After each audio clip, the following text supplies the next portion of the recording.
We will always remember Boss Vic as the one who jump-started many of the careers of our stars, who have all become the greatest actors of our generation. Vicor Music,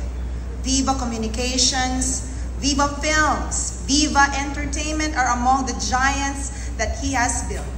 And from these, the industry came to know a megastar, a pop princess, Bagets Barkada, and hundreds of artists who has been successful in creating a name for themselves on television, music, and movies. Kasing ningning ng pangalan ni Boss Vic ang mga bituin na nagmula sa Viva,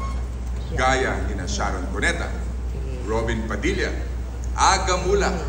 Regine Velasquez, Sara Geronimo,